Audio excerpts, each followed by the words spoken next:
Você confiaria numa câmera de praticamente 40 anos comprada às cegas pela internet? Como eu queria muito colocar as minhas mãos em uma Olympus e principalmente testar as lendárias lentes da Zuiko, resolvi arriscar.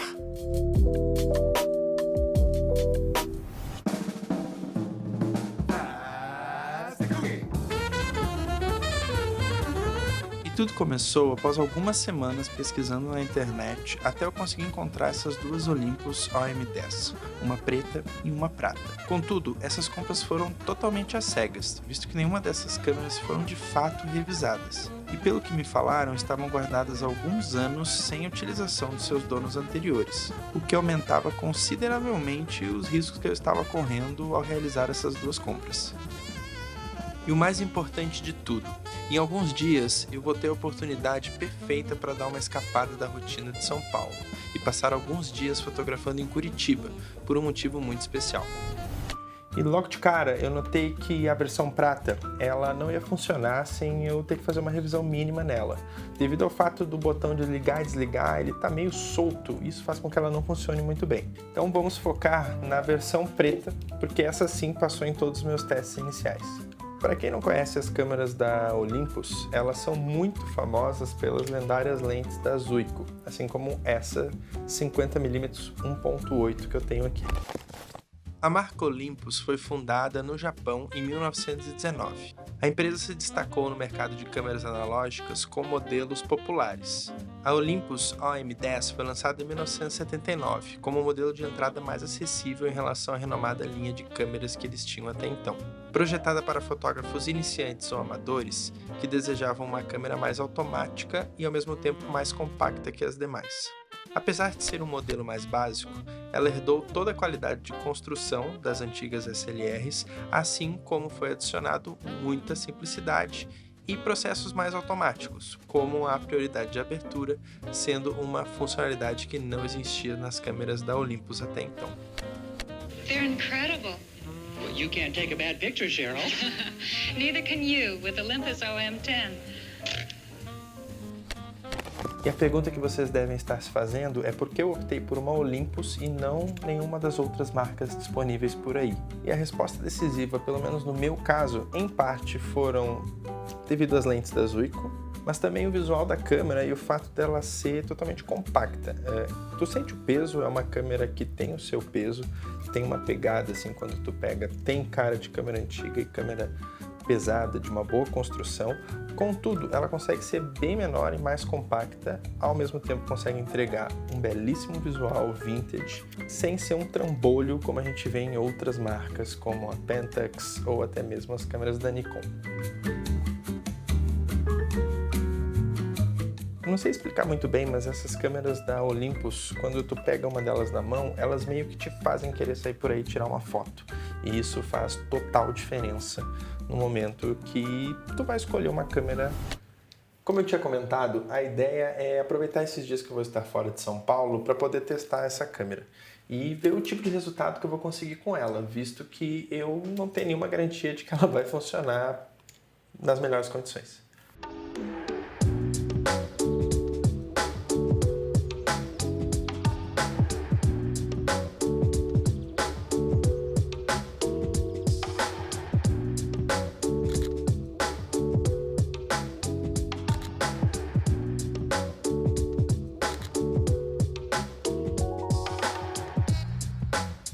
Como meu voo chegou no meio da tarde em Curitiba, meu primeiro dia por lá se resumiu basicamente em me deslocar até o Jardim Botânico a tempo de conseguir uma boa condição de luz.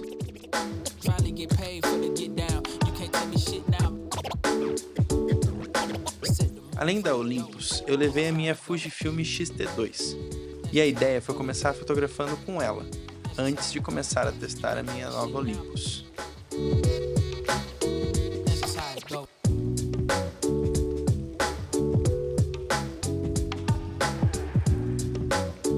Todas as fotos que estou fazendo com a minha X-T2 são diretas da câmera, sem nenhum tipo de edição, pois eu estou testando uma receita de simulação de filme da Fuji que eu gosto muito, chamada Bright Kodak.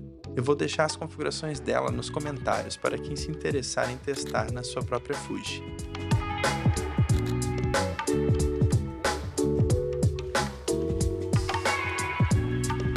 Para quem não conhece, toda essa estrutura do Jardim Botânico de Curitiba foi construída em 1991 e para muitos é o principal cartão postal da cidade.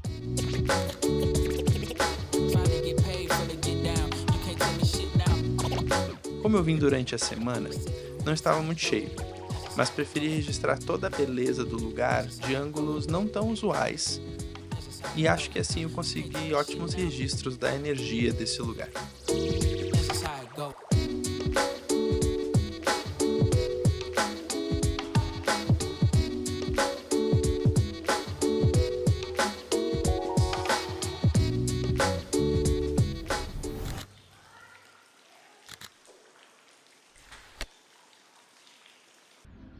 Até que chegou a hora de começar a testar a Olympus. Alguns meses atrás aconteceu uma feira de fotografia analógica no Nibs Cultural em São Paulo. E lá eu comprei um filme do projeto Labirinto Lab, chamado de Arara, que basicamente é um Kodak Ektachrome 100D rebobinado. Como eu nunca utilizei esse filme antes, não sei que tipo de resultado ele consegue entregar. E como a câmera também é um teste, tudo pode ser uma surpresa.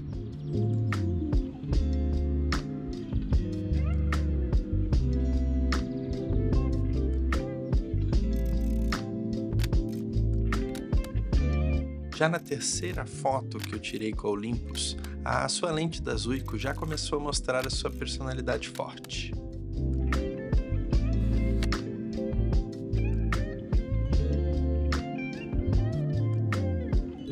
Como a luz estava ótima, resolvi seguir explorando os arredores da estufa.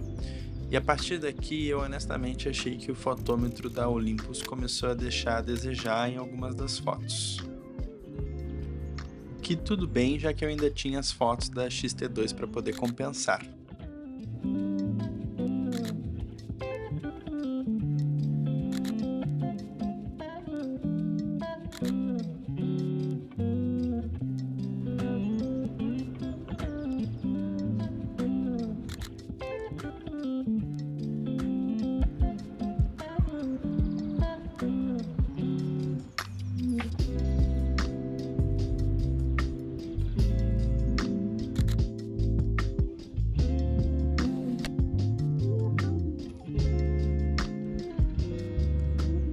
Mesmo com algumas das fotos da Olympus não saindo como esperado, recomendo muito a visita ao Jardim Botânico para quem passar por Curitiba, principalmente próximo ao pôr do sol, para aproveitar toda a beleza que esse lugar tem a oferecer.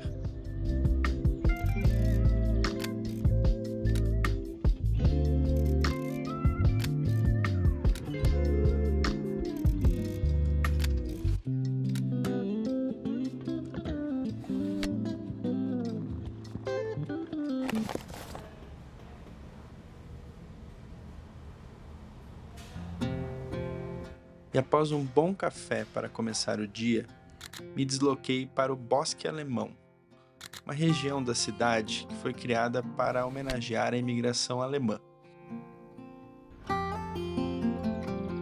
Eu comecei a trilha pela Torre dos Filósofos, que é um mirante de madeira com mais de 15 metros de altura, que oferece essa bela vista da cidade de Curitiba e é uma homenagem aos filósofos de língua alemã. E mais uma vez percebi que o fotômetro da Olympus não conseguiu performar nessas condições extremas de luz.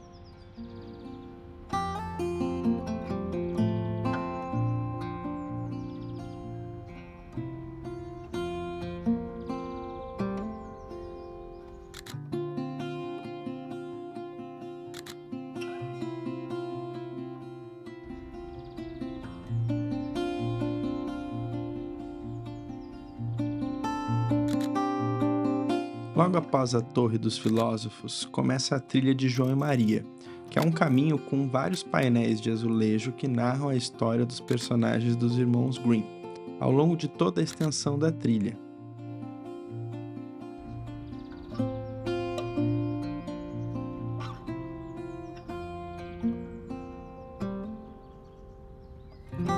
A trilha se encerra em um portal que reproduz a fachada da Casa Mila, uma antiga casa neoclássica alemã. No geral, a visita ao Bosque Alemão ela é bem agradável, e eu recomendo para quem vem visitar a cidade com família e crianças pequenas. Mas não leva mais do que 1 hora para visitar todo o local.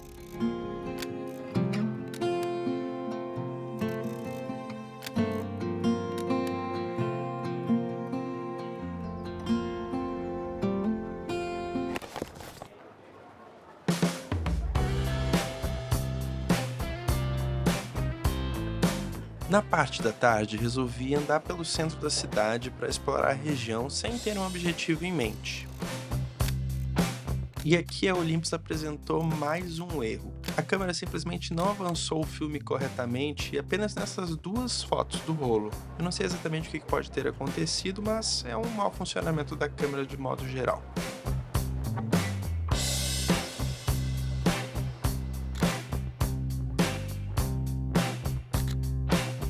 Toda a área central da cidade é muito agradável de andar. E mistura muito bem toda uma parte mais comercial, assim como uma região onde você encontra vários museus e também prédios com uma arquitetura mais clássica, o que dá todo um charme para essa região da cidade. Um dos prédios que mais chamou a minha atenção foi o Sesc Paço da Liberdade. Ele originalmente foi construído para ser a sede da Prefeitura de Curitiba, depois passou a ser a sede do Museu Paranaense e hoje em dia é o Espaço Cultural do Sesc.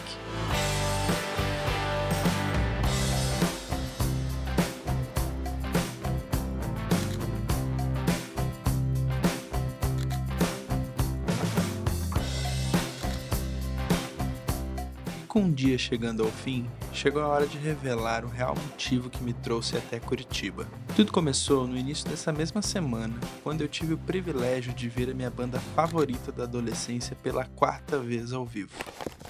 Pois o Green Day foi um dos headliners do festival The Town, que aconteceu aqui em São Paulo. Todos nós temos aquela banda que marcou um capítulo da nossa história. E no meu caso, essa banda foi o Green Day. Desde o dia 13 de outubro de 2010, no ginásio do Gigantinho, ainda em Porto Alegre, quando fui no primeiro show da minha vida e tive a química do meu cérebro alterada por um show incrível do início ao fim. Anos depois, tive a oportunidade de ver eles de novo em 2017, também em Porto Alegre. Em 2022, viajei até o Rio de Janeiro para ver o aclamado show que eles fizeram no Rock in Rio. Até que chegamos no dia de hoje. Dia em que vou assistir mais uma vez o show deles, dessa vez aqui em Curitiba, na Arena da Baixada. E como não poderia ser diferente, eles entregaram tudo e mais um pouco.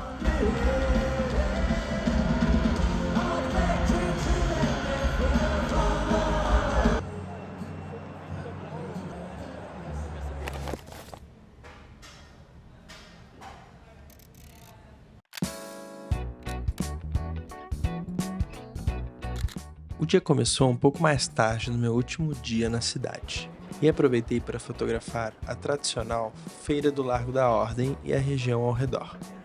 E logo de cara já fiquei positivamente impactado com a beleza do Memorial de Curitiba, que conta toda a história da cidade ao longo dos anos. Todo o prédio do memorial possui uma arquitetura moderna com vigas metálicas e vidraças, gerando todo um contraste entre os prédios do centro histórico ao redor. Ao explorar um pouco mais a feira, entendi por que é considerada uma das maiores e mais famosas feiras a céu aberto do Brasil.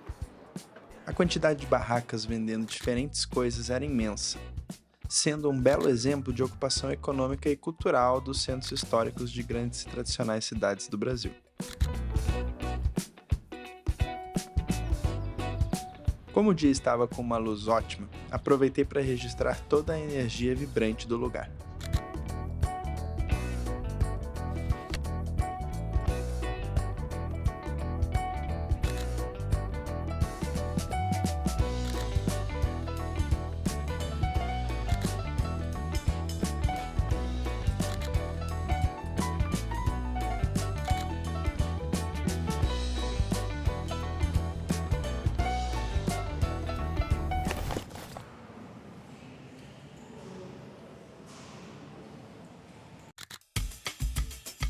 Após o almoço, fui visitar mais um dos considerados cartões postais de Curitiba, o famoso Museu Oscar Niemeyer, projetado pelo mesmo e possuindo o famoso olho. Esse complexo, popularmente chamado de Olho, foi construído apenas em 2002, ano em que o museu atual foi inaugurado e recebeu seu nome em homenagem ao famoso arquiteto.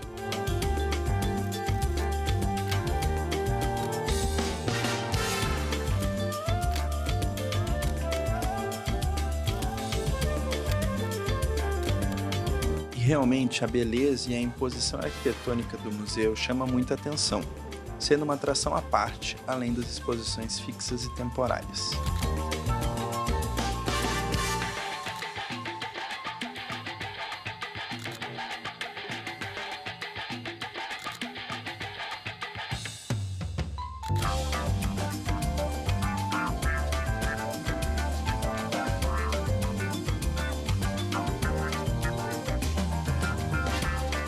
Após a visita ao museu, me deparei com uma luz perfeita de fim de tarde, e acabei tirando as últimas fotos do filme que eu tinha carregado na Olympus, conseguindo alguns belos registros e testando a câmera em mais algumas situações para entender como seria o seu desempenho.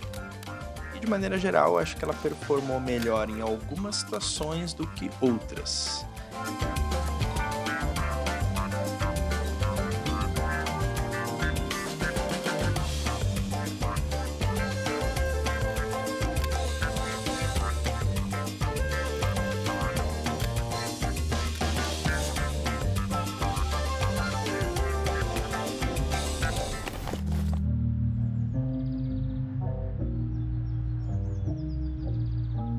Para finalizar esse vídeo, não poderia visitar Curitiba sem registrar o fim de tarde no Parque Tanguá, nesse meu último dia dessa pequena viagem a Curitiba para ver o show da minha banda favorita.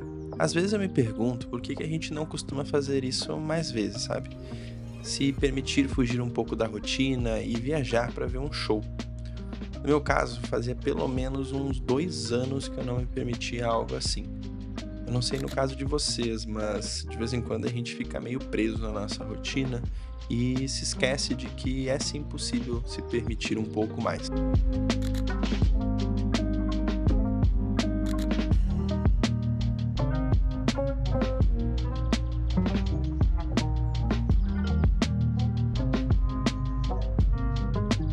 E analisando os resultados que eu consegui com a Olympus, posso concluir que a maioria das fotos acabaram, infelizmente, tendo algum tipo de problema, principalmente devido ao fotômetro não estar tão bem regulado, na minha opinião, e precisar de pelo menos uma revisão. Por mais que eu tenha feito um bom negócio no ponto de vista financeiro, vou ter que mandar ambas as câmeras para revisão para realmente conseguir os melhores resultados que elas podem entregar. Então, se vocês me perguntarem, em algumas situações ainda vale o risco, mas como se trata de câmeras muito antigas, minha dica é ter um bom senso antes de se arriscar e comprar uma câmera às cegas na internet.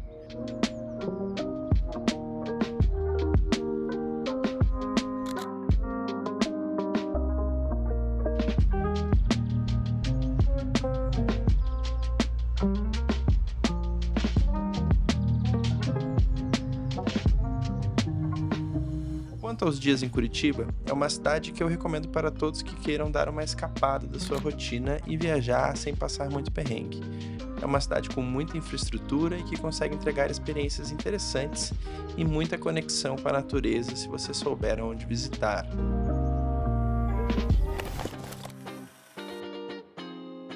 E qual a importância de ter boas referências e aprender com elas? Ontem eu assisti com a Camila um documentário sobre a Vivian Maier, uma babá que sempre que podia levava consigo sua Rolleiflex para fotografar o mundo ao seu redor. E ninguém sabia disso.